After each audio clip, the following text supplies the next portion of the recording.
So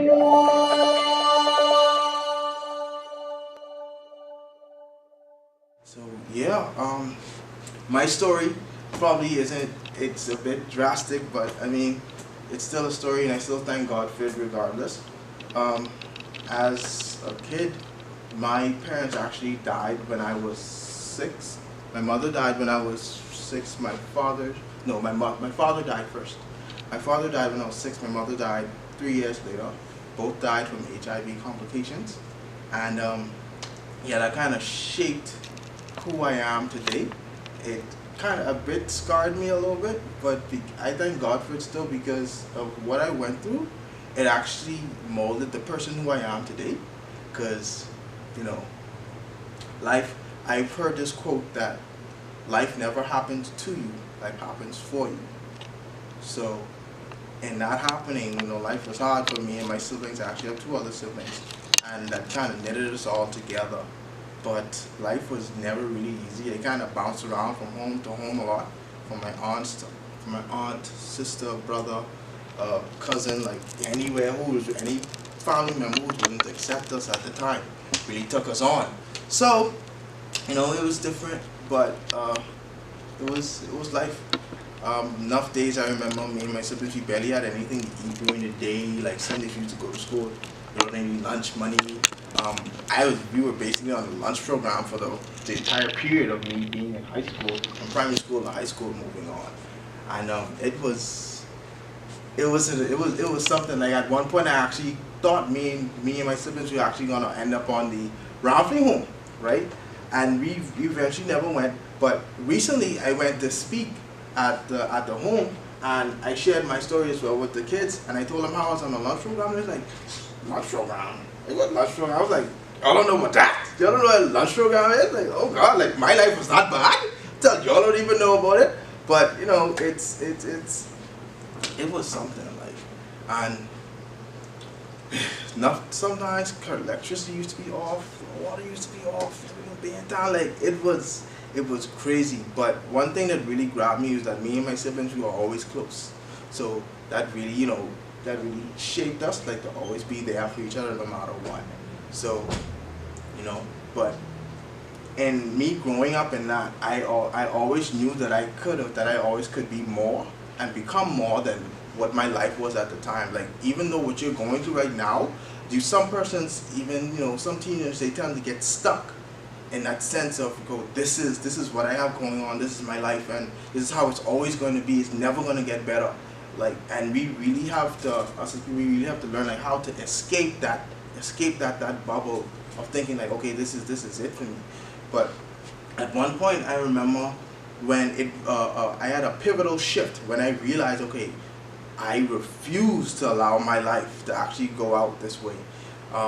One day, me and my sister, cupboard was entirely empty and bare, right? Nothing was in there. And we came home from school, 4 o'clock.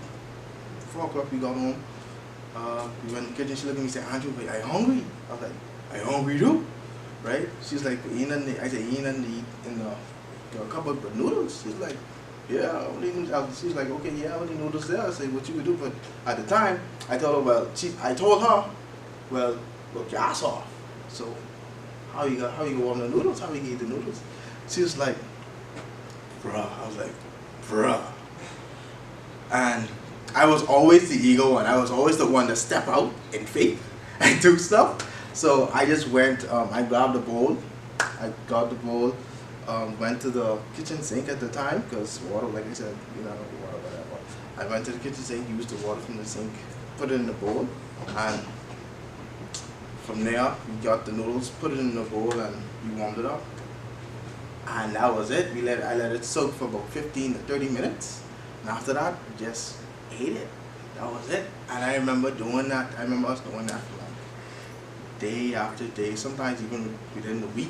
For a week, we'd have that, and that would be dinner. That'd be us. We'd drink some water and go to sleep. And I remember, like I said, I remember doing that days on end. I was like, wow, like, is this what my life is going to be like for the next 10, for the next 5, 10, 15 years? It's like, hell no. No, I refuse to allow myself or allow my kids to actually stretch out and go into the kind of life that I live. So that in itself formed me to be like driven, ambitious, motivated, and from then I always, you know, focused in school, did whatever I could do just to keep myself out of trouble. I mean, even though you grew up in Baytown, like I refused to allow my environment to grab me or to deter me from anything I really wanted to do. And from then on, that's just how I became. And even now, like even being on this platform, I never really saw myself even being a speaker to even come up and really share that story with anyone. But it was only just recently that about 3-4 months ago, like I said, I was telling Stefan that I had this vision of me, you know, just coming up and going to the homes and just speaking to the kids and just sharing my experience with them, you know, my story to inspire them and encourage them from what I went through. Because I mean, between then and now, life is, I mean, it's pretty different compared to what I grew up with. You know, it's pretty different. But I just really wanted to just inspire the kids and encourage them to load, like, you know, even though you guys may be in a home, like I was at that point in my life where I could have been in that same position as you. Like, even though this is where your life is right now, it's not always going to be how it is. Just stay motivated, stay hungry. Like, don't let that control you. Don't let that deter you from anything you want to do. Like, we all, I believe and know that we all have a purpose, and we all have a reason for being here. What you going through right now is just what you're going through at the time. And I remember just telling this to them, like, you know, what you're going through right now is just what you're going through right now. Life won't always be that way. You know what I mean? And it hasn't, you know. So from then, it really helped me to be driven and motivated. And now I just feel compelled to really just share my story and just share who I am and how I could use what I've been through as like I don't know, as like a push for anyone else. You know what I mean? Because I personally believe that all of our stories, no matter what you're going through, it's not yours. That's not your story. That's someone else's story. That's a story that God made through you to be used for someone else, to encourage someone else, to motivate someone else, to inspire them. You know what I mean? Like what you going through right now, it's gonna be useful to someone else. You know what I mean? Just to remove yourself out of the equation. So, which is why I really implore with what you guys going on, because like the only way this would have started is if you took yourself out of the equation. You saw, like, how can I be a servant leader? How can I help? How can I help the world? And that's the only way you can even move in this world. You know what I mean? How can I be of service to anyone else? You know, even the late Miles Monroe, I remember him.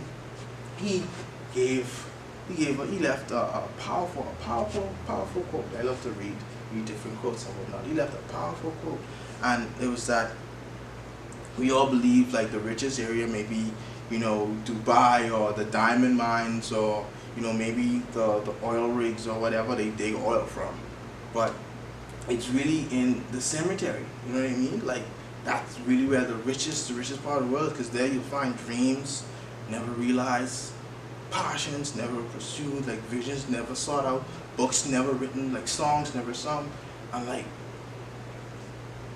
and in that in of itself, like, what's the gift now that you guys have, now that you have, or what we can teach the kids? Like, what gift do you guys have in yourself that you have buried inside of you because of what you would have went through? What gift do you have buried inside of you? And I think that's our purpose, that's our goal. Like that's what we're supposed to do. Like help them figure out, okay, how can we pull that gift, what you have inside of you? How can we pull that out? Like how can we get that to come out and show itself into the world? Because honestly, that's just how I feel like all of us should just enact and just move, which you guys obviously are doing right now. Life has been a ride. It's definitely been a ride. I was actually sharing this, not this specific story, but another story, different events that actually happened to me, you know, during my lifetime. And it was like, hey, Andrew, you should definitely write a book. Like, you know, maybe I'll probably think about doing it if God probably send some moment or send some words down and me writing a book or whatever. But like there's like so much, and I think that's our thing. Just motivate, inspire someone else. Like your story is not yours. It's really not yours. What you're doing right now is not even for you. like is really for someone else, but it's your job to really find out exactly what that is.